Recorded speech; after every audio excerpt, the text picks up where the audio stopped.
Hey everybody, I'm Jeff Gerstmann. Welcome. I recently got an opportunity to speak with Jason Blundell, who you may remember as the face of Call of Duty's Zombies mode for a good long time.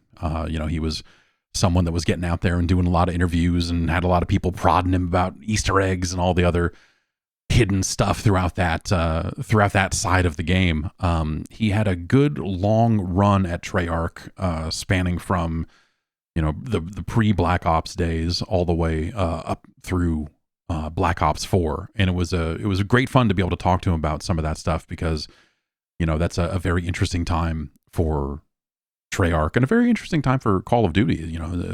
A franchise that was thought of as Infinity Wards, and suddenly you've got someone else making games and them switching off, and the rivalry and some of the other stuff that would ensue out of that. It was really interesting to kind of get the take of someone who was there when all of it was happening. Of course, that's not all that Jason has done. He also worked on the N-Gage, which is I don't think I've ever spoken with anyone who actually worked on N-Gage games and N-Gage stuff and all of that. So it was great to be able to kind of hear from him what that whole thing was like. And really, yeah, just hear about kind of his philosophy on making stuff and talk about what he's up to now and what he's looking to do next and all of that stuff. So it was I had a great time talking with him. I hope you have a great time listening to it. If you want to support the program, head over to patreon.com/Jeff Gerstmann. And with that, here you go. All right, Jason. Hey, thanks for joining me today. It's great to have you on. Jason Blundell, you have, by my count, is it 25, 26 years? How long have you been doing this? So I started when I was 16, 17. So I think quite similar to you, actually. Yeah. 16, 17 when I started. Started as a programmer, right? But interestingly enough, saying that, as I tried to get my job as a programmer, no one would employ the 16, 17-year-old programmer, Jason. So I actually got my first job as an artist doing models in 3D Studio. 3D Studio released 3 back in the day. And then as I was working, I said, I do coding as well, Just like slide your way in the door with some 3D models and then just, sneak in at night and code things. Is where in the world is this that you're doing this? So this is Warrington in England. This is in the northwest of England, and I was working doing hardware stuff. I was helping out doing building machines, and a guy basically said, "Oh, there's a software company coming to town called Sensory Deception." It was called, and they'd had a contract with Psygnosis, which was the big kind of shining tower on the hill for the northwest of England for games and for the UK in general. And they were making this game called The Fallen. And so I applied there and I said, I'll work for free. And they said, excellent, come in on Monday. So I couldn't get a job as a programmer, but I could get a job doing making models, making fixed assets for their PS1 game, The Fallen. Wow. Yeah. And so that eventually leads you down a very interesting road. But I guess that's kind of the tail end. I mean, what got you into games in the first place? So I guess, prior to that, being 16, yeah. But that kind of bedroom developer thing Absolutely. that happened all on the Amiga and everything in the UK, I imagine that must have been pretty inspirational to a lot of people there. Well, I'll tell you how it's good to know how far we're starting back, but let's go all the way back.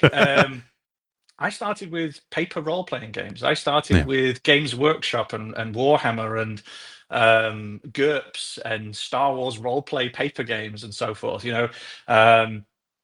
used to rent out a function hall at a local church. We'd all get there and take turns being the dungeon master, and that was the exciting thing, right? You're in the northwest of England. It's raining. It's dark. To be able to get around each other, tell stories, and you really got that kind of. You could see the excitement in people's eyes if you'd written a good story. If you were a good games master and you were making an exciting journey, I really felt it, and I was like, how do I do more of this? How do I?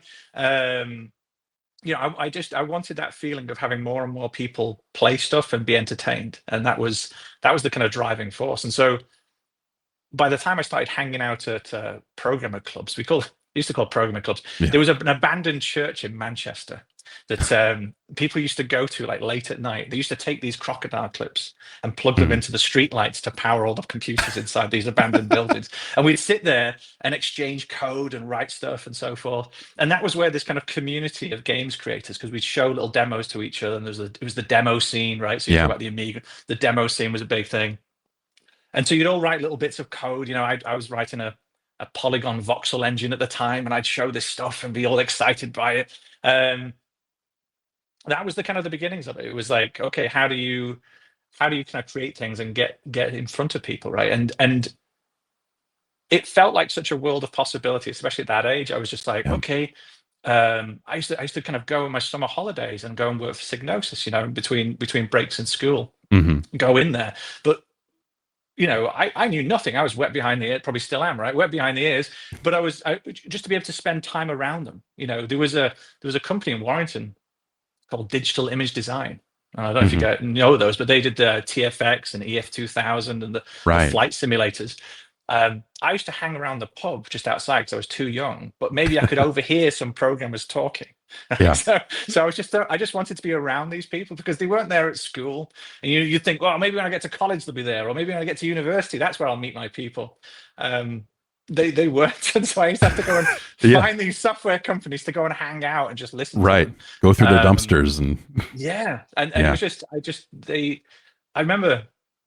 Sorry, I'm just going to go on here, but that's fine. Yeah, I remember when I first went to Psygnosis Liverpool. I walked through those doors, and it was like walking into a magical kingdom. This was the place of dreams for me, to be able to walk into a dev studio, see all this artwork up on walls, videos are here, and all this multimedia stuff, and I was like, what, people get paid for this? This is incredible. And after I walked in there, I was like, okay, this is what I'm doing for the rest of my life. I knew it straight away. Yeah, I think that's, I mean, you know, it was a different version of the story here, of course, you know, with me writing about games instead of making them. But, you know, like I was lucky enough to get invited to CES before there was an E3 in like 1992. And so it was this same feeling of like, you get there and it's just like there's hustle and bustle, and CES is not just games. So it was like, car stereos and paper shredders and, you know, like all this other stuff. And then you find your way to the back hall where they've shoved all the video games because they were not respectful of video games. You know, they were literally in a tent in a parking lot one year in the middle of a snowstorm. It was like, what are we doing? And you would get into that area and just see all the kiosks of, at the time it was all 16-bit for the most part. So it was just Genesis and Super Nintendo games as far as the eye can see. And it was just like, oh wow, and being able to see these games half finished and like, oh, this is what they look like, and you know, seeing Mortal Kombat 1 for the Mega Drive, you know, like with one character in it, and it barely moves and everything, but they're still showing it for some reason, and looking at it like, you know, and just going like, wow, like I really want to know everything about how this happens. And it kind of, you know, because there were bars where game journalists were hanging out somewhere in San Francisco, but at 16 I was, you know, not really able to make it there. When I was like 10 or 11, my uncle, so I need to go back and ask him actually, but somehow sneaked me into ECTS, which was the English E3 back in the day. Down at Piccadilly Circus down in London, right? That's the other side of the world. From a boy from Warrington in the north of England, London is like, you know, I might as well have been Phileas Fogg, right? But I remember going in there and seeing Kings Valley and Salamander and these kind of games from Konami, because big machine I was playing on back in the day was the MSX, right? The Sanyo, and then the Sony MSX2. And to be able to go in and see these games before they released, that such a special feeling, such an exciting feeling, and the noise and the sound of it, and the hustle and bustle of it was just like, why would anyone do any other kind of job? Exactly. There's just nothing like it at that point, and you definitely get hooked. So, you know, you took the natural next step in your career and started making N-Gage games, or working on games for the N-Gage. How did you end up? The N-Gage is something that comes up more often than it probably should. Sure. But maybe that's my fault. But how did you end up? You know, you spent some time on Starlancer, and you know, kind of you have a couple of credits on Well, I mean, you talk about playing Warhammer in that church, and then sure enough, here you are, a producer of Warhammer 40K, Yeah. Glory in Death. Uh-huh. Uh, So that's that first company I was working at, ended up kind of, the project kind of closed down, and then I moved to, Psygnosis Liverpool, as I was saying, kind of saw mhm. the shining kind of castle. And I was doing R3000 code for the PlayStation 1, and I was kind of going on the weekend doing optimizations, then going back to school on the Monday. But then after that, it was like the next summer holiday came up, and I was like, well, I need to keep my hand in this, because I, like most people, had massive imposter syndrome. And so I used to think, Mhm. sooner or later they're going to find out that I shouldn't be doing this. So every time I go and work for someone, I ask for these like letter of recommendation, so I could later on I could say, look, I really was in the games industry. Yeah. But I ended up working for SCE, right, which was Sony Mhm. Test in Europe, in Wavertree Park in Liverpool. And so I was testing on G Police and Parappa the Rapper and Disney Hercules and Tekken Tag and all those kind of games. Yeah. And then from there to like Psygnosis Manchester, working on games like The Contract and Brainless. These were projects that never made it out, by the way. And this was also Mhm. a very important part of my growth, which was Britsoft back in the day. There's a lot of games that just were bust, right? Right. But you'd see what I took from it was I would see the mistakes and I would see the aspirations, right? Because you can work your tail off and sometimes things don't come together. And so that early experience of seeing it was invaluable to me, right? Mhm. To jump further into my career, you see people who start in their industry and their first game is Call of Duty. They've not really got the perspective of the other part of Right. the industry, which is a lot Yeah. of hardship and difficulty, right? Yeah. That's why I think that every game that makes it onto the shelf is a miracle. I'm appreciative. Even the worst game that you're most critical of is still a miracle that it came out and got onto that shelf, right? So, And that ends up being one of the most important things, probably even now on someone's resume, is like, I think a lot of fans sometimes think like, oh, this person, their last credit was this terrible game that reviewed poorly. They're never going to, but like, those are probably the people that went through the fire the most and probably have the best stories. And I mean, it's cliched, but my greatest knowledge is the mistakes I've made, is the misses I've made, right? I may be known for the things that have hit, but whenever I'm looking at what I'm doing next or how I'm doing stuff, I think about the mistakes and go, okay, is there any warning signs here? Or not even sometimes mistakes. Sometimes things don't come together in the right way, and then it's a painting. It's a piece of music. You're crafting something, and sometimes you can overwork a painting. Sometimes you can underdo it, right? Not to stretch the analogy too far, but those are the experiences that guide you for, when something special happens. You're like, oh wow, it happened. It's like you're going to step away from it and kind of go, wow, that's incredible. okay, no one touch anything. Don't break it. Yeah. Right. And by the way, that leads into, especially again, jumping ahead in my career here, but when you got like a 300-man studio, towards the end, you send everybody home. Don't touch it. Go away. You go from a 300-man studio down to a 30-man studio to land the thing, right? And that goes into some of my EP work and so forth. But that mentality of whoa, it's working, it's great, is absolutely key. But yeah, so I did Sony Test, and then Warthog. I did Star Trek Invasion for the PS1, PS2, and PS2, and then Starlancer. So I got brought in as a programmer to take this single player campaign and turn it into a co-op campaign. So, and they sent there's a Microsoft evangelist who kind of came down, and he said his first recommendation was, don't do this. You don't take a single player campaign and try and jam a co-op experience into it. But I was a 17, 18-year-old punk kid. I was like, I'll do it. Don't worry.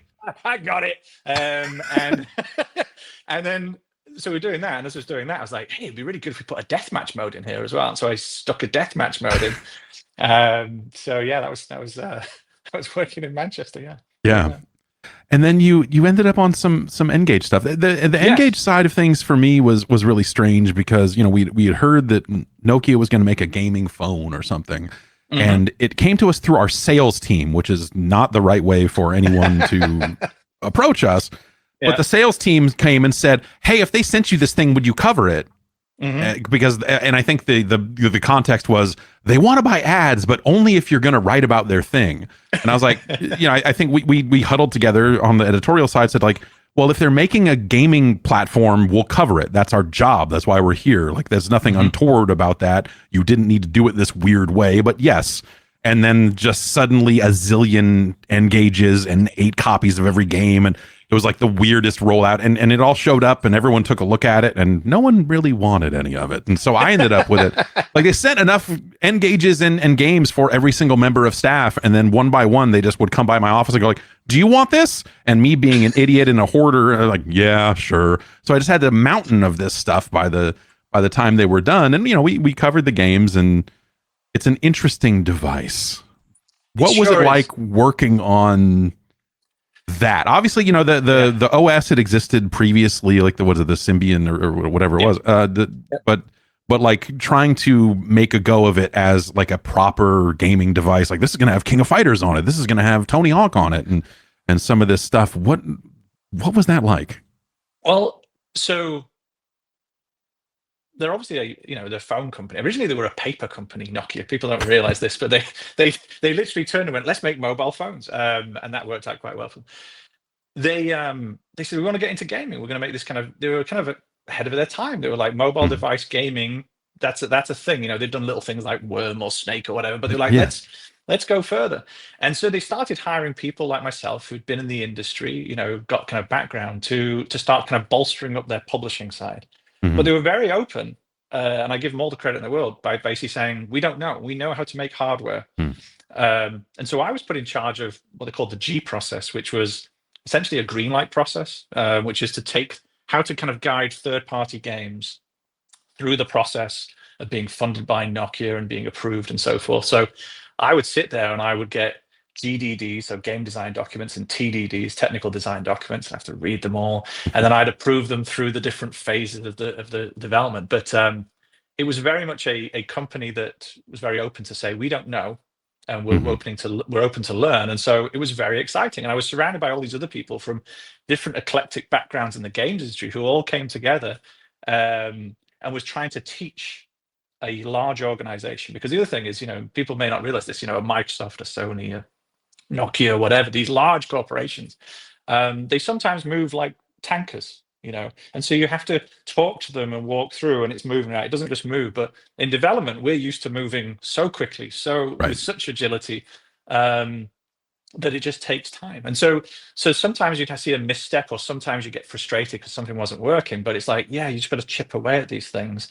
And so it was a very engaging time. But then on top of this, I would say the developers who worked with, a lot of European guys, American teams as well. Game people just want to make games, and very, very few times. I mean, we have our egos and we have our other kind of thing, the kind of the creative kind of aspect to us, but people just want to do good, and they want to work with other good people. And so, whether you're an N-Gage or you're a PlayStation, whatever you are, they just want to make a great game, and they want to kind of get it onto that platform. And so, it was a great experience for me, because what I got to see was I got to travel the world. In that first kind of year at Nokia, I'm in China one time, I'm in Japan, I'm now in Canada, I'm now in the UK, I'm in Spain. I went everywhere, and so I got to see, because people may not appreciate this, but development studios and developmentalities across the world are radically different. In the West, we assume all kind of development looks a certain way, but if you go to China, if you go to Japan, the GDD is like completely different, and the way that the team even thinks about approaching the problem would make a Western producer lose his mind and go, "Just a minute, that's not the way you approach it." So I got to learn all that stuff and see it, and that was incredibly useful for later kind of jobs and responsibilities I had. Yeah. And so were you there till, the end of N-Gage is sort of a weird concept, because I know that it wasn't like one day they just shut it off. They just sort of, they shipped the hardware revision and tried that for a while and what have you. But was there just a point where you're like, okay, this is clearly not going to be the right place for me anymore, or? I was living in Germany at the time, so that's where they put me. My boss was in Canada, but I'd moved from the UK to Germany. I was living out there. I remember the iPhone being announced and being shown, and we were at the point of saying, "Listen, Symbian is holding us back. We need to get to the metal. Our developers are going to need to get to the metal if you really want a certain quality of game." And Nokia had its hands tied with the fact that it was a co-funder of the Symbian operating system, and so it was like, we can't really let go of that. And we were like, you got to get to the metal, right? And so when I saw the iPhone announced, there was a little bit of I would say this across the Nokia organization, okay, there you go, it just happened. Right. Yeah. We all kind of saw it happen.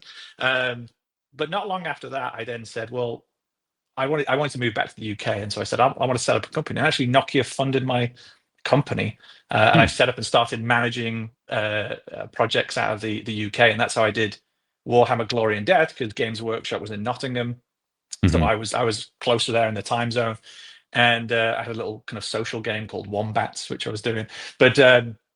Yeah, Nokia kind of kept me going, and I stayed over there until finally I got a phone call that said, "Hey, come to California. It's sunny over here." And I packed it up. I finished all my projects and then moved to California.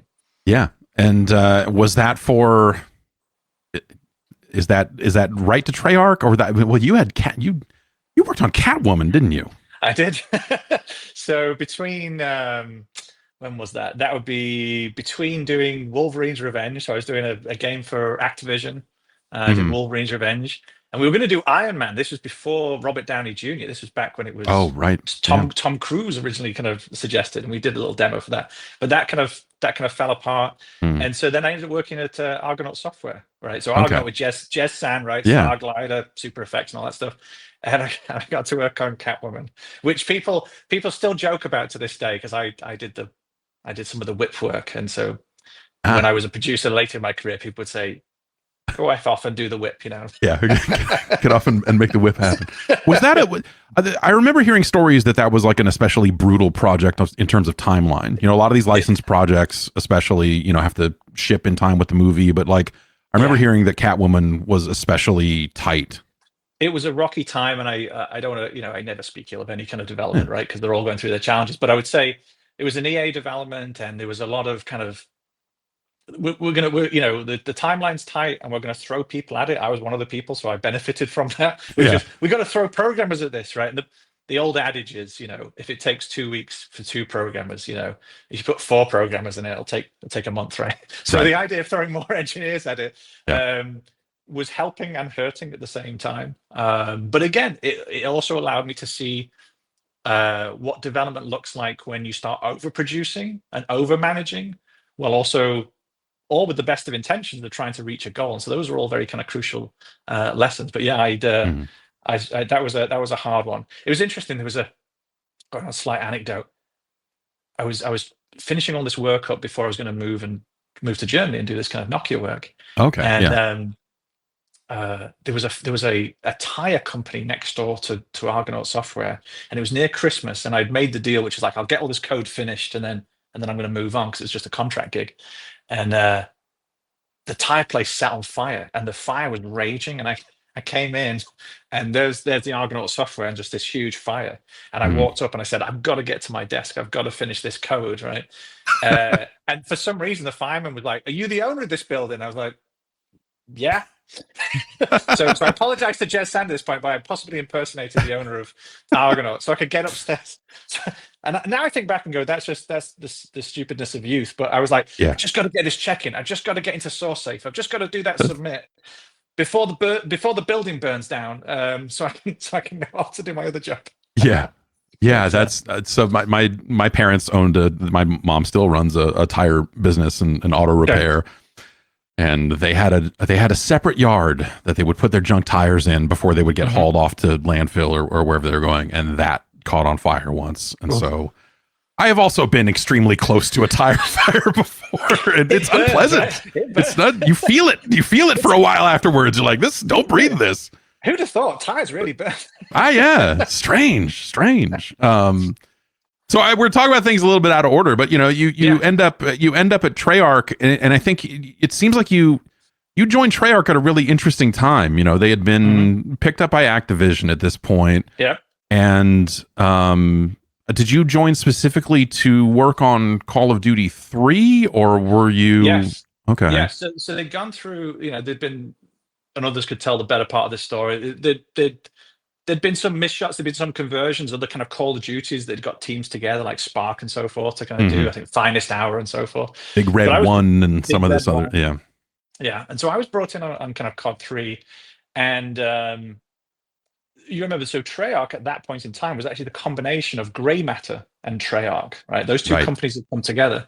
Often is the time when you combine companies together, it probably takes about, in my experience, about 8 years for those kind of differences to settle down. people still see themselves as the other guys. I'm Yeah. on this, you're the other guys, right? Hmm. And that's about right. It tracked with Treyarch, which was you're still hearing, oh, he's a grey matter guy for a while before it all calmed down. But on top of that, you've also got the insecurity of you're working in a franchise that somebody else started Hmm. and they're still going, right? The Call of Duty 3 was an opportunity. It was like, well, we can do it in 9 months, which is insanity, by the way. But it was the way to get the foot in the door. And IW had Hmm. said, that's not reasonable. By the way, they were correct.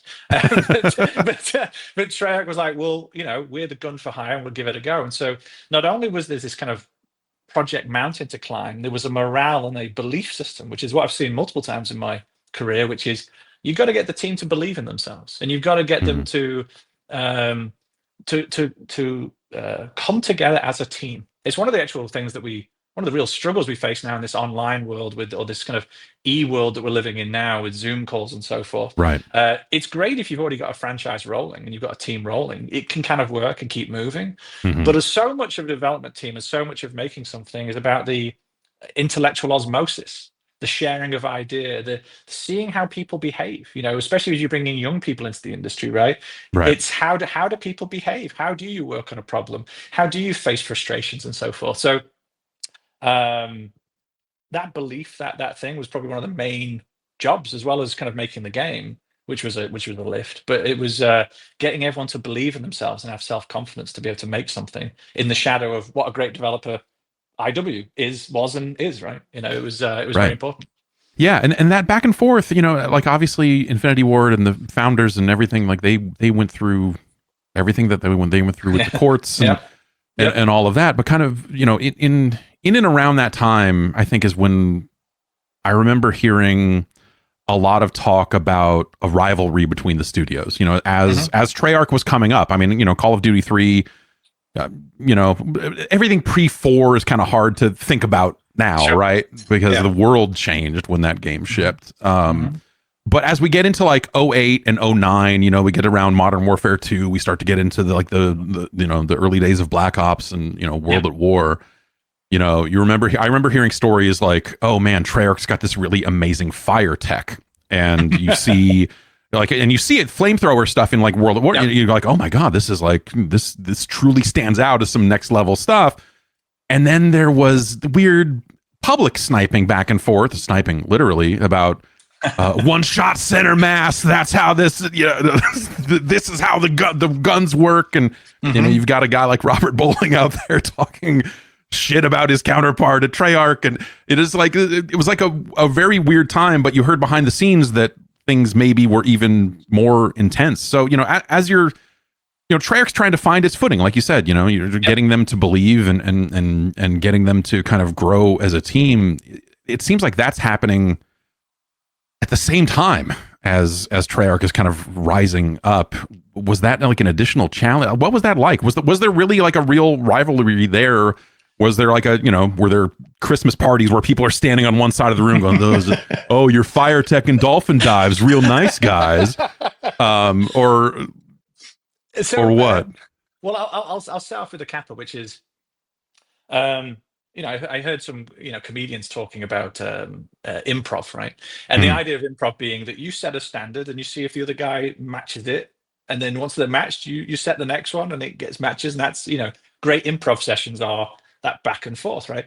And mhm. and that's how it was going with IW.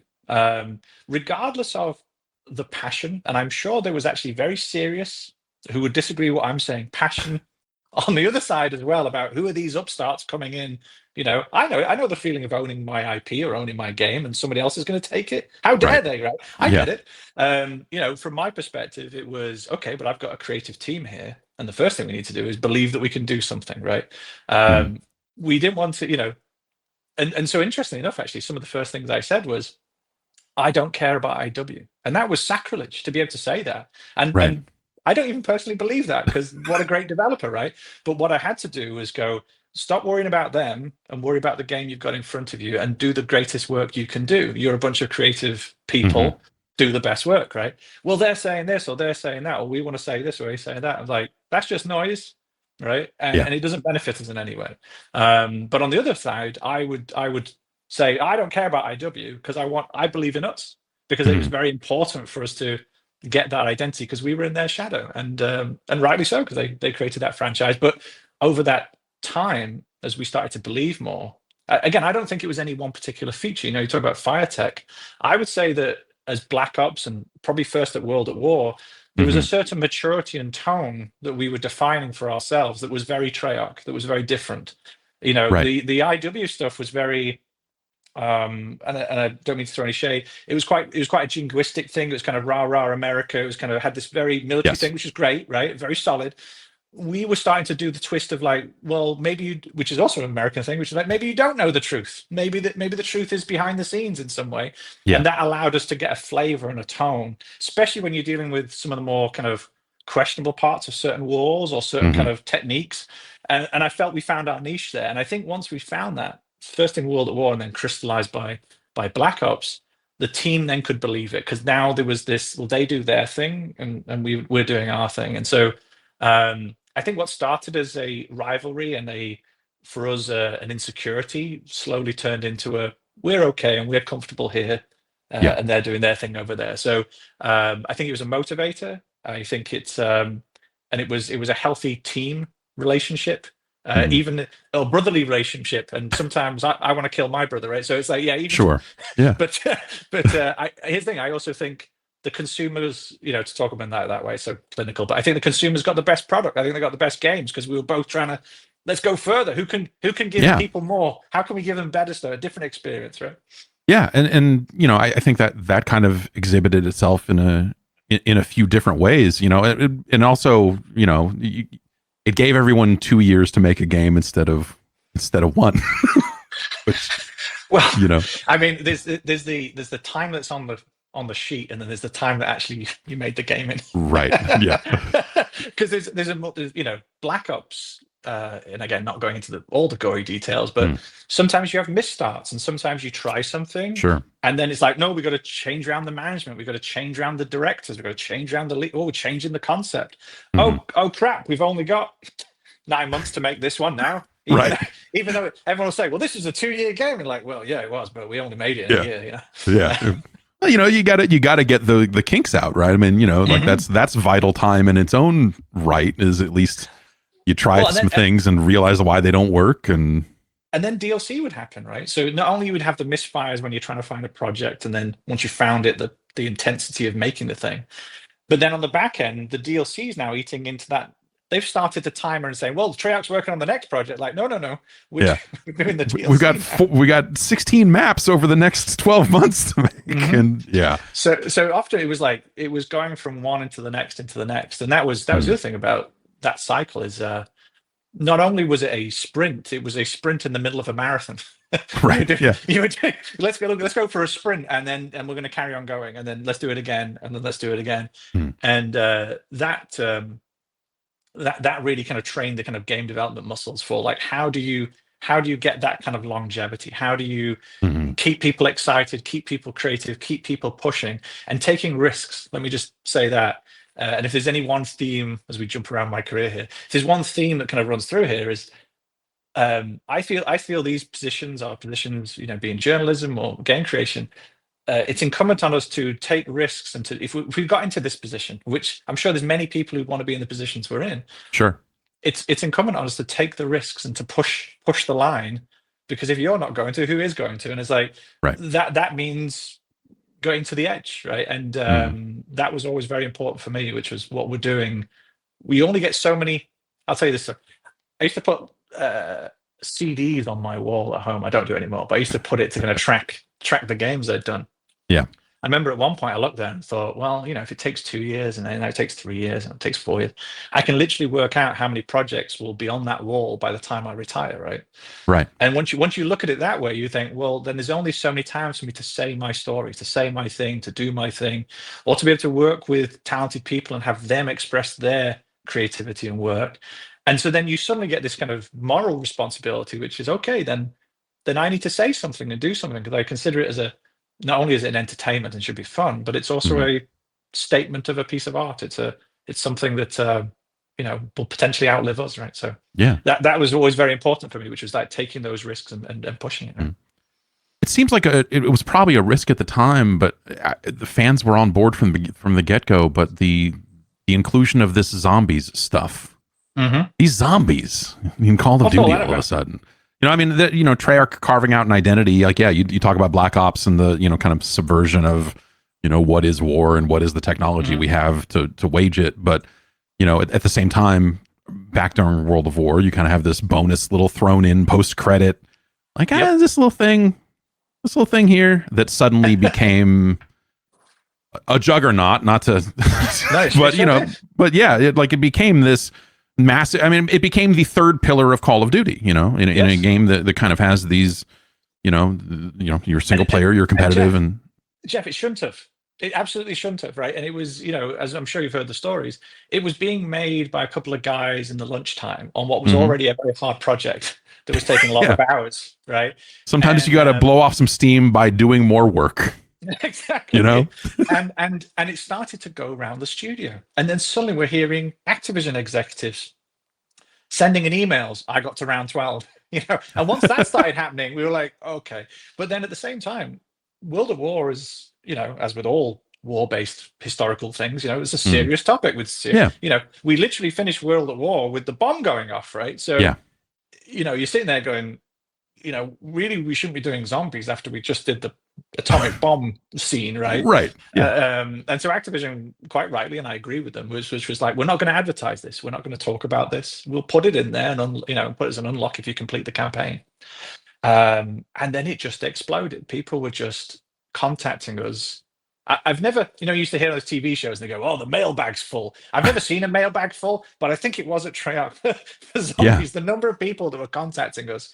And that wasn't, I wasn't involved in that bit, but I would hear about the success of it. So when I get the call and they say, Jay, you wouldn't mind just producing a zombie map for you, for us, because we're kind of doing this other thing. Because I've been doing I did some Spider-Man 3 work and a James Bond, little James Bond, little James Bond, another thing. But they said, well, can you do this? And so I went in. And I could feel the intimidation of it. I was genuinely intimidated because you're like, there's a fan base who are passionate, and they, by not advertising it, the community took it as their own, and that was a very, very important. If you talk about the secret sauce for why it happened like that, and you can see it actually today now in what's happening, I think, out in the game space. The more you market and say this is cool, you should buy it, it's great. The more now the community goes, and who are you to tell me what I should or shouldn't like? Yeah. Zombies was, because we didn't say a word about it, it caught fire in this kind of more organic kind of word of mouth way, and it was seen as their game. So it's kind of completely opposite to the Call of Duty formula, which is the most prescribed big thing out there. Like our commercials at the NBA All-Star game, and it's like one of the most viewed. Yeah. And then you've got this indie thing that is truly as indie as it comes, which is a couple of guys doing something. And then sticking onto this juggernaut of a game that is selling millions of units, and suddenly that crowd started growing. So when they said, "Will you do something?" I was like, "Sure." And it was Doris. Doris was the first zombie map that I kind of did, which was in World at War, and I just remember thinking, well, let's just throw everything at the wall because I didn't have a clue what I was doing. But I'd also, my background is campaign, so it's storytelling, campaign mechanics. And so I brought that kind of twist to the, my my humble contribution to it would be to that twist onto the zombie mode, which was telling a more definite story, putting a bit more emotional resonance in there. And then the Easter eggs were already kind of going, but I took my programmer's background and started doing encrypted messages on more design-based campaign mechanics inside there, a little bit more, right?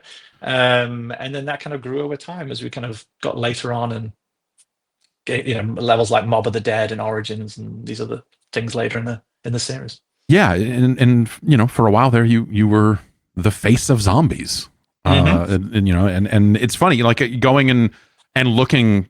There are still people out there that are like, he said he was going to reveal this Easter egg. Like there was, has everything been found? Is there still something out there? There's still stuff out there that you buried in some of the stuff that. And Jeff, to be honest, if I have my way, I'll be dead and buried, and there'll still be stuff in there, and I'll be quite happy.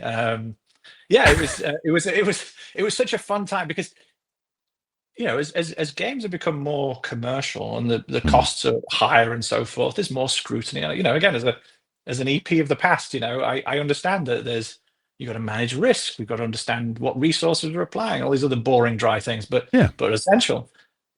To have a mode where the devs are truly able to create stuff and curate the tone without a scent of oversight. It was very inside such a juggernaut Right. is incredibly special. And um, you know, if to show my Star Trek nerd aspect of this is if there's a nexus to get back to, it is that feeling, right? It's that Right. how do you get back to this place where you've got the financial support of such an amazing kind of property, but you've got the freedom of being an indie, like you're just kind of creating, because that's what we all got into the industry to do, right? Yeah, and just I mean, secrets in games are so different now. Anyway, for a while it was the strategy guide business of selling physical Hmm. books and Yep. spoiling everything in a game that way. But we reached a point, like somewhere by the end of the '90s, it felt like there. You used to have to print out lists you found online of like, I think these are the Mortal Kombat fatalities. I think, but I need to go Yeah. put a bunch of quarters into this machine and see if that's Yeah. really what they are or not. And then maybe there's more stuff hidden in here. And they were great at always burying insane secrets that would take a very long time to find. And now, even they've got the fatalities in the game. You unlock them and it tells you how to it tells you how to do them, and you figure it Mhm. out. And so much of that stuff has changed. Like it's there are so few games that deal in true secrecy of just like, here's an Yes. actual thing that you are not going to decipher. It's not, you're not going to data mine it out of a patch. You're not going to, like there it feels like that era is over. Is that something, as you kind of look to, making something new, is that a feeling, Mhm. is that part of that feeling, part of that nexus is like, hey, we've got to make things that are truly, truly obscure inside of a game that may be a big budget million, So I love it, and as I do my little sneaky advertisement, I love it, and I think it's still very much alive. There's techniques that we learned uh, doing zombies that I think is a cornerstone and kind of is kind of, well, deliberately or not, associated with me, and it's something that I get great enjoyment from as well, which is yeah, putting those secrets in. I also like the idea, something that we toyed with Black Ops One. Excuse my pontification here for a second, Hmm. but the idea of Alex Mason in the campaign of Black Ops One was the Manchurian Candidate. Very simple, Yeah. kind of concept, but fits well with the Vietnam idea, right? But there was the idea of players play the game a certain way. So, for example, when you play Call of Duty, you are a homicidal maniac. That's not Yeah. how American soldiers actually fight, right? Right. Just firing Yeah. continuously, right? And so we said, well, let's look at this idea of how people play and then have the game recognize the difference between how you're playing and how you should be behaving, and then Hmm. say that's part of that story, right? So as Right. we were starting to understand the fact that a storyline can really kind of lean into the fact that people play a certain way, and so you can hide things underneath and you can hide things in there. Hmm. And this concept of the certain gamers just to have fun, you had a hard day at work, want to come back, do some blasting, do your thing. And then there's the gamer who really wants to lose themselves into the world, lose themselves into the mechanic, kind of slow down and take things in. And I think that's where on zombies and on our campaigns we really started to kind of focus, which is different players. An MP player plays a certain way with a certain tempo, Right. certain kind of campaign third person action adventure players play a little bit different. And so how do we make content for those people as well? So um, to go back to the original question, um, that level of you get out what you put in, and being able to put development effort to reward the inquisitive, to reward the people who um, look at the games in a slower fashion, I think is part of my key gaming identity now. It's something Mm. that I strive to do every time I'm talking about some sort of creative endeavor, is like, how do I want, if you've paid, I mean, games cost fair amount of money these days, right? I want Yes. you to get your money's worth, and you know, you should be able to, if you want to spend time with it, find those kind of depths and know that the developer had that love for it. The phrase I use is, when you cook with love, the food tastes better. And Hmm. I want the game to have that it just kind of comes through the screen, that that we've spent more time on something than maybe if you put the time in, we've spent the time kind of Yeah. getting it ready for you. But it means that when we're developing, there's a secrecy in there, and we have multi levels to make sure that things don't just kind of spill out. Because you're right, everything will be data hacked, everything will be data mined, everything's going to be cracked open. But luckily, with 10 plus odd years of zombies, we've kind of learned how to get around some of that stuff. But I love it, and I think it's even though I try not to play. So when I was doing that stuff, I'd do quite a cryptic character. They'd have interviews with me, and I'd be doing all this. Who knows? Yeah. Right. I may have put that aside, that cryptic character, but the techniques and the ideas, I think that's the essence of gameplay. In the same way, to go bring it all the way back to the beginning, Hmm. a great role playing game, a great dungeon master knows how to hold the secrets back and the enjoyment Right. of releasing it, and that feeling you get when you open that door or find that secret room or find that thing, and you think, has anyone else found this? Has anybody else seen this before? It's such a Yeah. special feeling. I want to give that to as many gamers as I can. Is, wow, you just did something. Wow, okay, that's great. Yeah. I remember. So I played Black Ops 1 at the review event. They had everybody go somewhere to play the game because that was the level of secrecy Activision wanted for the game. They're like, well, we can't send out builds unless you're GameSpot, and then we'll send them 8 copies of the game the week before it comes out. But everyone else has to come to some resort. And I'm like, okay, all right, fine. Yes. And I remember finishing that campaign and getting to the point where you discover, like, oh, there's a terminal window in this. Oh, wait, I can play Zork in this? Wait, hang on. Yeah. And digging through all of everyone's email and all of and trying to suss that out. It was that. And Enter the Matrix for PlayStation 2 did a similar thing where they had, that's their representation of the Matrix, and cheat codes and things were like a terminal window type of concept. And it was the coolest thing. And it was like, it was all I could think about for the rest of the, it's like a 3-day trip, and you're in a big room full of with everyone else playing MP, but at every meal, I'm sitting down with people going like, so what else did you find? What other emails did you find? And I'm super impressed that you worked out how to get out the chair, Jeff. That's pretty good on your review day. Nice. Yes, yeah. So I figured that, but there was still more, that people would find after the game was out. But it was this crazy moment of just like, wow, there's so much weird stuff.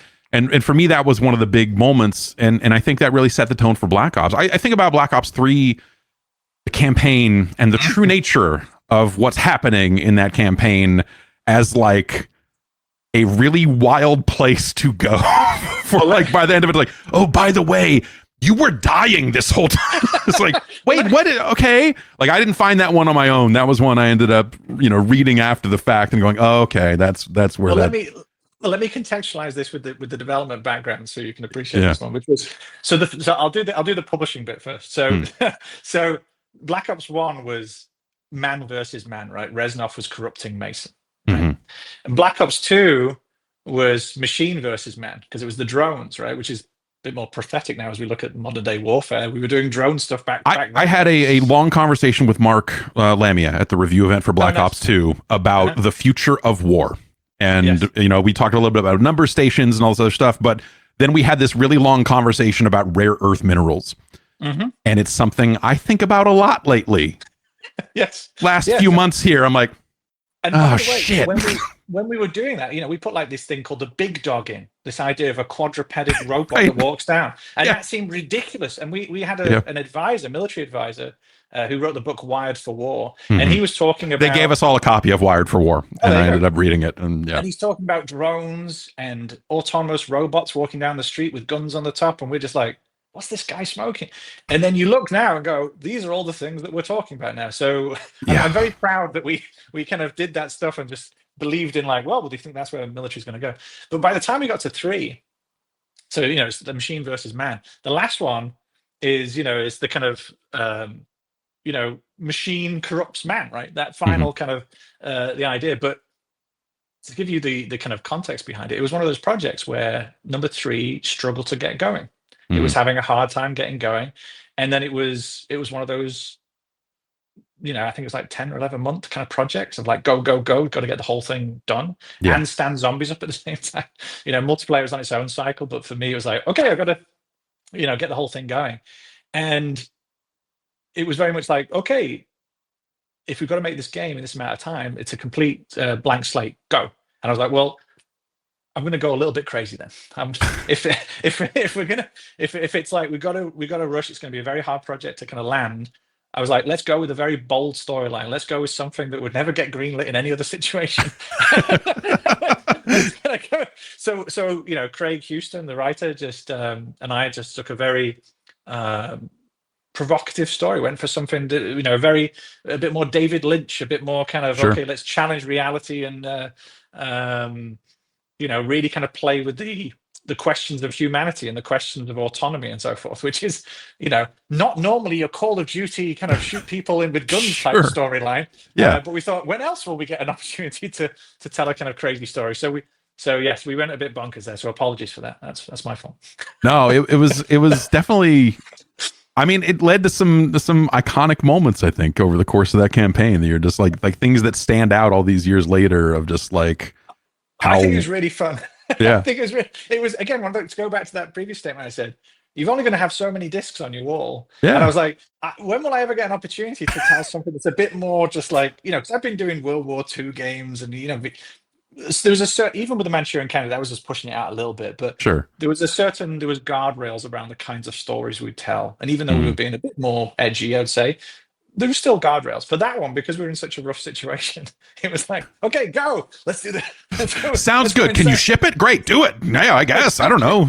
Get Christopher Maloney in here to read some stuff. But the interesting thing was, because we were so behind the eight ball, now we were kind of trying to catch up and get. And a campaign is such a big thing. A campaign is a black hole of resources and time, right? Yeah.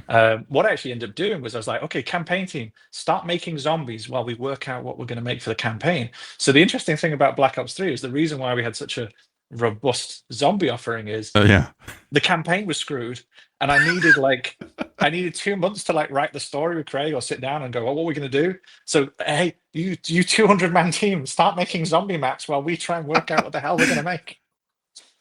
You got to keep everybody employed, man. That's part of the gig. But again, it's that hearts and minds thing, right? They're all professional, talented, creative people. They're also like racehorses or race dogs. If you don't run them, they will eat the furniture. So I've got to keep them running, because when the machine stops, it takes so much energy to get the machine going again, right? A lot of game development is, can you reach escape velocity? Not to confuse my metaphors, but you're trying to get the team to, once you've got the momentum and they can believe it and we can start to see it, then it's now it's a numbers game. Now it's how much time we got, right? How many guys we got. But it's always about trying to find that escape velocity, especially when you're working on a new thing for the first time. It's the scariest thing, right? You're asking a team of hundreds of people to walk out into the darkness, and you're promising them that there'll be floor below their feet, right? Just keep walking that way. I guarantee it'll be We're good, building it. Don't worry. So Black Ops 4 in some ways feels like that maybe after years of doing that and having things go sideways and be able to put it together, like, is Black Ops 4 the one where it got away? There's a lot of stories about what this 2v2 campaign or whatever it was supposed to be, and yeah. I want to be careful because I don't want to say something that Activision or Microsoft would be upset with me about. Sure. But I would say that there was attempts done. There was a quest to look for a different shape of campaign that did not pan out. There was something exciting about what we were kind of going after, and often is the case, by the way. You have an idea, but Call of Duty, we hit our date on time every time. I said that as in the past tense, but we used to on time every time. We never miss, right? And so when you're asking to kind of explore something or do something different, there's a time box, and it's like there's a zero barrier. And if you've not found it by that point, it's because you're going to be on time every time. Right. So that's what happened to it. I mean, that was true of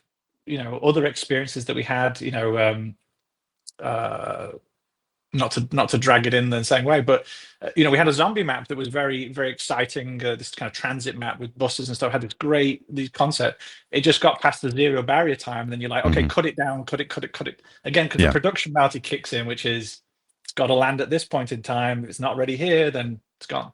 Right. Now, at the same time, you're also spinning up what will become Warzone and what's kind of going on there, right. Blackout and all this kind of stuff, right? So there was a moving of resources as well, right? Which is like, okay, we're going to pivot around this way. And I think that's something I'm incredibly proud of for Activision and for Treyarch, which was their ability to be nimble and to make hard calls quickly, decisively, and make the best out of the situation. Because you don't go to war with the army you want. You go to war with the army you've got, and that's what's also exciting about game development. Every day you walk in, it's different. It's a different situation, and you're like thinking on your feet about, okay, what's the best move to make, right? Yeah, that's someone once described the role of producer to me, and different publishers view producers very differently. I think EA is more of a spreadsheet kind of thing, but like it was way more of this idea of like, you're the problem solver. You're the person who's got to like really think outside the box and make sure that you're the person going like the description he gave to me. And this is, PlayStation 2 era. It was like, we wanted a helicopter in the game. We couldn't figure out how to make helicopters work in that engine until like we sat down and really thought about it. Like, oh, let's just put a car that looks like a helicopter in the game and give it like negative gravity. Right. Like, just set this to like negative 100 and it'll, okay. Yeah. All right. Yeah. And then move on. Okay. Good enough. Go. And when we call that smoke and mirrors in the games industry, right? Which is like, how do we do? That Bond game that I did, we had a level which was in I think Venice or something, and Bond blows up a wall, and all the water's supposed to rush out and add all these objects in the water, and we're like, it doesn't actually flow with the thing. So what we do is just change gravity to be that way, and so everything just gets pulled. But it looks like everything. Yeah. So, but we love those things. We absolutely, in the games industry, when you pull off something that's like, they don't know what we just did. We do the, there's a bike ride at the end of Black Ops 1 where you jump onto a motorbike and then you're racing along. And I remember the builders saying, well, the level won't fit in memory because it's all one go. And so what happens on the bike is you jump onto the back of a truck. And when you jump onto the back of the truck, you look down. And when we look down, we take you to the back again and then turn you around so you don't realize that you're doing the same bit of geo just again. We love that as game developers. That's the best thing when you've done a sleight of hand trick, and it makes all the programmers happy and the creatives, and the audience love it because they don't know what we just did. Yeah, and obviously, like, tools get better, platforms become more powerful, but it still feels like that those sorts of situations are going to come up no matter what, right? You're going to expand the game to fill the space no matter how big the space gets, and still have to come up with creative solutions. There's not enough GPU. There's not enough CPU. We're out of memory. Oh no, streaming. It's always the same things. It's always the same things.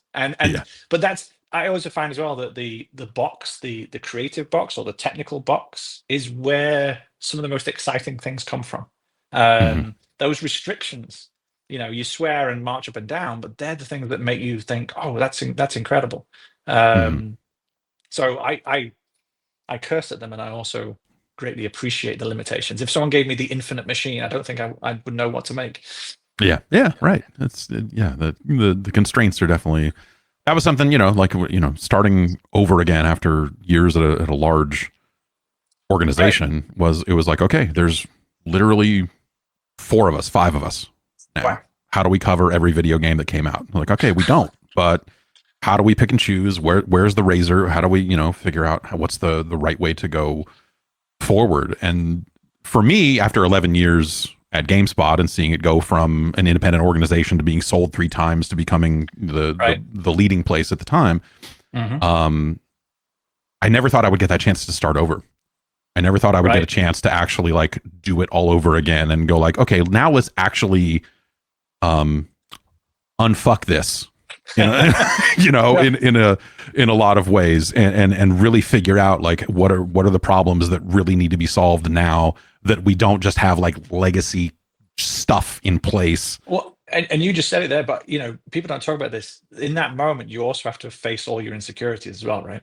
Yeah. In that moment, that's every day, but yes, especially you're like the guardrails are gone. what decision should I make? There was a quote I saw in the autobiography of Michael Caine, and he was talking about on the set of Zulu, I think it was, right?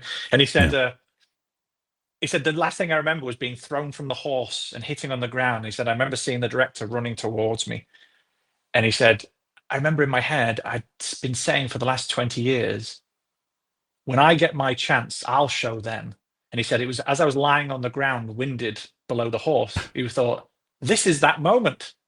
Like, it's very easy to miss the moment that you've been saying that if I ever get into this position, I will do this. And you have to have that presence of mind to know this is that moment. And every time I start a project or every time I do something, you go, this is that moment again. We're right at the beginning, So I can only imagine what it must have been like for you to start at the beginning of that and go, okay, what are we doing? Right. Yeah. And well, we were lucky enough to have funding in like it wasn't just like, and nowadays with things like Patreon and all this other stuff, like it's a very different funding environment for this type of content. Right. But then, no, it was like I had to go to, I was lucky enough to, there was some heat on me after what went down. And so it was, people were already kind of talking, and it ended up being relatively easy to kind of like figure out how it was going to happen. It was just a matter of what. Okay. And spending time really thinking about, okay, what is this now? Like, we went through everything, iterations of just like, well, what if it was a puppet show? What if we had literal hand puppets talking about video games and we did that on video? I was like, well, what if it was like the Daily Show but about games? So we were talking about the coverage of games instead of games. And like, no, it doesn't, and so you get to walk down a lot of these different roads, at least part of the way, before realizing like, actually our strengths really do lie here, here, and here. And we like podcasts. And so, it all kind of coalesced. Jeff, you can't tease me with the puppet show. When's that coming back? Come on. I still think about it. I still think about it a lot, like more than I should, more than is reasonable. I feel like you snuck that into this interview just to remind everyone that you want to do puppet. Yes, I would. Yes, I would love to. Maybe when my kids get a little bit older and they can play characters in the show, we'll get it together. But yes, it's still burning a hole in the back of my brain here. One of my living in LA now, one of my highlights was going to Jim Henson's studio. I absolutely because I got to go into the room and play with the puppets and everything. Wow. So I'm just saying, Jeff, it's just down the road, my friend. You can go there and I'll make that commute. I'll happily make that commute. That's not a problem at all. But just being able to figure out like what's the best way to cover video games. It's an opportunity I never thought I would get, because I was like, well, I don't know. I just write about games. No one's ever going to fund me to do like, there was definitely a vibe to it. It was just like, I'm never going to be able to start anything new. And then suddenly I was, and it was like, oh, okay, now I need to figure out what the hell this actually is. Because it turns out that, because we talk about, insecurity or imposter syndrome and stuff. It turns out that, not to crack the code on life, but if you're determined and you're single-minded and you keep pushing on stuff, because everyone else is not really doing that, you find yourself in these situations where you're like, wow, I can just walk in here. Exactly. If I just act like I know what I'm doing, no one's gonna bat an eye. And me and a friend snuck into the MTV building with that mentality in New York years ago. Of just like, well, this door's open. Let's walk in here and act like we work here. Okay, cool. Walked past the security guard, went, hey, man. And he went, oh, working the weekends, huh? Yep. And ended up in the wardrobe room for Total Request Live, looking at Carson Daly's pants and going like, we should really just steal these. And see, we ended up not taking anything off the set, and got out of there before anyone started asking too many questions. But yeah, it turns out, the other thing for me was, there was a fair amount of spite, because you end up in a situation where, for me, it was not, I'm going to choose to leave here. Like you talk about the moment falling off the horse. For me, there's like the horse fell on me and said, hey, get out. And I was like, okay. And they did it in such a way that, it created opportunities and it ended up. Not that I want to bring up bad stuff, so tell me no, but was it sudden? Did you see it coming, or was it just boom? You see it coming. There was enough of a management change. The thing that I'm really bad at, it turns out, is reporting to people who don't know anything about games and how to cover them. Okay. And so these organizations grow in such a way that eventually you get a guy calling shots who doesn't know why we don't do certain things as an editorial organization. Just like, well, why don't we do this type of sponsored content, and why don't we do this? It's like, well, okay, because we have to maintain our integrity, we have to do this, and I can only explain that to people so many times before I just go like, all right, you're going to keep pushing on this until you get your way, and I need to get the hell out of here. And so you see the writing on the wall a little bit, and figure it out. But in those situations, it was like this most recent one was like I was on my way out. I had 1.5 feet out the door. I had a timeline and all this other stuff, and I knew where it was going to go. And then they decided to change direction, which was awesome for me because I got severance and all this other stuff that I wouldn't have gotten otherwise because I was ready to leave on my own. And so yeah, it's a similar scenario, but sort of a strange, strange. That's what happens when you sell your company and then you sell your company back to the people that let you go, and then it happens all over again, and you're like, maybe I'm an idiot. You don't get to dump me, I get to dump you. Exactly. But I came out relatively okay on both attempts. But so what happens at the end of Treyarch there, at the end of your time at Treyarch? Do you have a moment where you fell off the horse and you're like, I gotta get, is it, you're most of the way through Black Ops Cold War and you're like, I need change? Or no, it was, I mean, it's the first time I'm really talking about this stuff, but the machine was changing. The machine was changing. The studio had matured. I was very proud of the studio that I saw when I joined, and then the maturity and the experience at that point. I was like, this is great, but I also realized that I didn't think that I would be helpful into the next phase that they were kind of maybe very similar to what you're describing. Yeah. I looked at it, I could see how that was kind of going. And by that point, I'm a co-studio head as well, right? So, there's multiple studio heads. I'm now further away from the game. And that's kind of grinding me a little bit. I'd always kind of gone for promotions and gone higher up because I felt I could. My motivation was always, I should say the money. No, the motivation was always like, if I go higher up, I can protect the team from greater things, or I can steer the team in a better way. I got to a certain point where I'm like, okay, maybe I am now, but I'm so far away from the game that I'm dropping certain things. I'm not able to touch certain things in certain ways. Yeah. And I felt my it wasn't as exciting for me anymore. I suppose very similar to maybe what you're describing, which was. It just was. There's only been like 2 times in my entire career I've walked into work and thought, I don't want to be here. And each time I've like, something has to, if I ever have that thought, something has to change, because I love my job and I love my industry. And if I'm ever like, I don't want to come in today, I never have days like that. That never happens. So if it happens, I go, stop. Something's really off. Yeah, that's basically how it sort of happened to me. But this most recent time, like I steered myself as far away from promotions that would take me out of the loop, that would take me out of the day to day. And you're smarter than me. That ends up getting you in a different way, right? Because if you're not taking those positions, someone else is, and you eventually are reporting to someone that you're just like, this guy's terrible. What am I doing? and you kind of like, oh, if I had pushed for this, if I had grown in this specific way, maybe I could protect this more. But yeah, it's the other side of it has its own challenges too. And I used to take the director and the EP job, right? Because I wanted. I used to see historically, right, the director would get screwed over by the EP, or the director would screw over the EP. So I thought, I'll take both those jobs then, and then we're all good, right? And I thought, well, maybe if I collect studio head as well at the same time, then I've got all bases covered, right? Yeah. So I'm just gonna I'm gonna limit how many jobs I take under my umbrella in one time. But yeah, it was a position of like, surely if I take that, I can add things to that. I can be a better steward. I can protect the creatives and give them the space to be able to do this stuff. I can also speak to the, Activision at the time, in its past incarnation.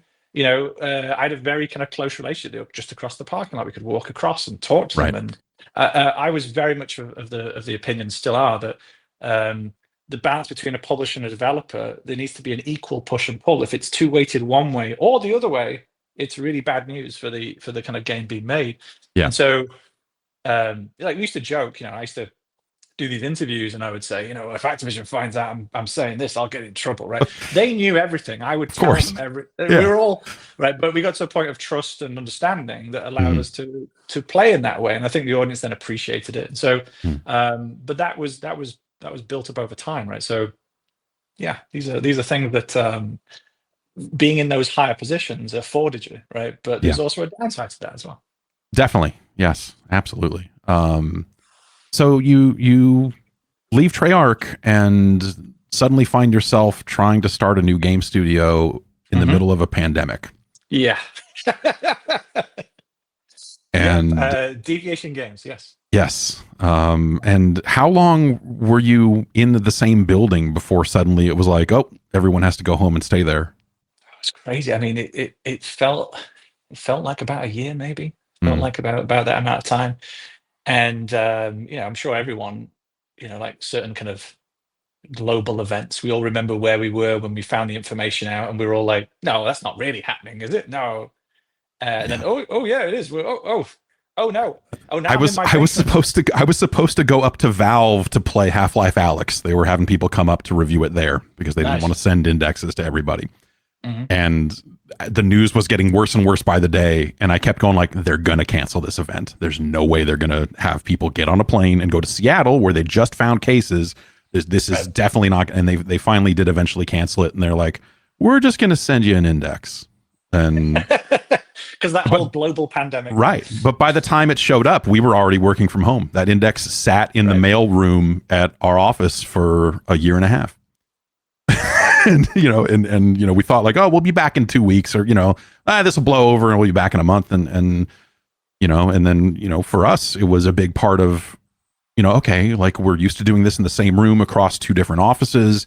We've kicked the tires on a lot of streaming technology, and whether it's Zoom or some of these other platforms, to kind of get everyone onto the same call with low latency and what have you. But like there was a big tech thing there. I imagine trying to make a game, especially relatively early on in the process where you're probably onboarding a lot of people. I can't imagine that was a smooth process. No, and it was, I mentioned about that escape velocity. Couldn't get that escape velocity. It was, not every project makes it to fruition, right? Like we talked about before. It's not for the lack of trying, it's not for the lack of quality people, but that, I said before, the osmosis of information, the kind of binding of people to kind of get that machine going, just weren't getting that traction, and obviously the pandemic, people are now in their garage, on setups, or the wife's got the kids and they're on the breakfast table, and all that's kind of going on. And this is a new team, right? So the shorthand has not been developed, right? If someone asked me like, what's the difference between a new team and a seasoned team? It's the shorthand of communication. Once you've worked with each other long enough, that doesn't exist, and that's normal. It's okay, but it means that there's so much work you're doing. But now in a distributed Zoom world or team world, everything takes longer, right? And and then on top of that, the number of projects or situations that I've been able to help out because I bumped into somebody in the coffee room, or I was walking past their cubicle and I heard them banging on the desk, and I'm like, "Are you okay?" And then, oh my God, that thing's happening, right? Not everything bubbles up through reports and the news bureaucracy. Some of the gems that are going to steer your project or help you out, it's only that group over in the corner, that you're not going to hear about, or I might not run into on a day to day. And in the e world, I'm never going to see it, right? It's one thing to bump into you in the coffee room and say, "Jeff, how you doing, man?" And you tell me. Ringing you up on Teams feels different. "Hey, Jeff, I just thought I'd ring you to ask how you do." It just feels very different. And that casual conversation in the coffee room, you're going to tell me more about what's happening, and I'm going to start to see perspectives on the project that maybe I'm not hearing through the official channels, right? Yeah, I mean, for me on that stuff, there was a lot of, in the early days of that, we had just had our first baby, and she was, gosh, less than a year old at this point when we started working from home, and we had just found out that she had hip dysplasia. And so she had to be in a brace and all this other stuff. And they were like, if this doesn't work, you're going to need surgery, and we'll take x-rays at these intervals and all of this. And so that was like the beginning of that year. And then March hits. That's during the pandemic. That's right before it started. And so that's kind of happening, and we're really stressed about it. But then all of a sudden it's like, okay, all of these very crucial hospital visits that we said you needed to do not come to this hospital unless you are literally dying. Like don't come here. And so like there was an off the level stress that suddenly happened alongside, like, okay, now we've got to figure all this stuff out. And, like I was not at my best, but there was no way for me to tell anybody that, because like you said, you ring someone up on a Zoom call or Teams or something. It's like, hey man, how's it going? I especially, being on camera for as much as I am, you snap into a mode. Right. And I'm not telling, I'm not going to waste a bunch of time, my manager's time talking about, I'm terrified because of this hip brace, and it all worked out fine. She's totally fine, but it was definitely like a situation of just like, okay, I don't even know how we're gonna get these X-rays to find out if she's fine. Wow. Amongst all of the other stuff that was happening, and so there are definitely like unknown stressors on every single person on a team that they're not even going to know about until they're suddenly in it for a handful of months. And so I imagine trying to, like work on the creative end of a project and try to get something off the ground and trying to make that a reality. That sounds, I was gonna say almost insurmountable, but I guess at the end of the day, that project didn't happen, right? It didn't. No, and it's, I say, it's such a shame, because everyone worked their tails off, and anyone who's worked on a project that hasn't come out the way he wanted knows that heartache, right? And it's but again, like we said before, right, you just got to dust yourself up, get back up, and kind of get going again. But it's those are the ones that we learn from. Those are the ones that give us the experience. And when you make the hit, that's built on the shoulders of those moments, right? Right. Would you say you have more? I mean, like you've shipped a lot of games over the last couple of decades here. Would you say there are even more that didn't see the light of day, or is it like a third of the overall projects? Or like how many like shadow discs are on the wall of like, oh, this would have been here, but well, I've always been working to try and get my ratio above 50-50, right? So I think releases are greater than cancelled one, but I think back in the day, especially being in some of those bigger studios, the Psygnosises and so forth, right, I would just see them being taken out around it. Like, sure, maybe my project didn't make it, but I would see that one go and that one go. Or you'd hear in the industry, right? You'd have friends and, oh, that didn't make it, or that didn't make it. But I thought that the thing that I never looked at it negatively, because what that means is things are being tried.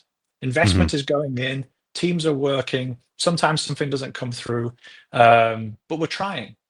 What you don't want to get to is a point where we're so cautious and we're not taking risks that now we start contracting the industry, because we're not willing to take those bets. We're not willing to take. We're in a creative industry. We're trying to do different things. So when a project didn't make it, I never, I'm always like, oh, that's a shame for those people. Or if a project I'm on, I feel that directly, obviously, but.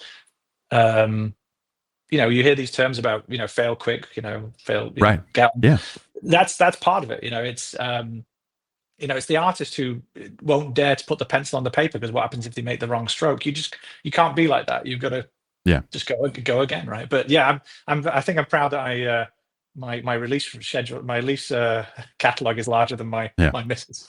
And so, and speaking of going again, that's what you're doing. You're in the process of going again, right? You're starting up something brand new. Yeah. I've had the amazing opportunity to create a new studio within PlayStation Studios for Sony. The studio is called Dark Outlaw. And so Dark Outlaw Games have been working away in the shadows for a while, and when we've got something to talk about, we'll step out into the light. But the story for me is going to be about the game, not about the studio. So the reason why we're not doing a fanfare or shouting about it from the rooftops is like, let's get something, right? But Dark Outlaw Games. That's exciting. Hmm. and It's such a privilege to be able to do it with Sony as a new first party studio. Sony don't mhm, set up first party studios all the time, right. so Yeah. to have that privilege is humbling. It's really Yeah. really nice. I'm really excited. And you've been at it for a little while. Are you still in kind of like a staffing up phase, or like how Yes, would you classify it? staffing up, keeping it kind of low key. Yeah. Been going for a little bit of time now, right? Cool. Not going to really comment about where and what we're doing exactly, Sure. Sure. but again, it's again like we're talking about getting the team to gel, getting the ideas, seeing it's Hmm. clicking, right? Okay, let's test those. I'm a programmer at heart, so let's test those assumptions, and is it working? Is it working? Um, and again, you're trying to hit that escape velocity. So, Yeah.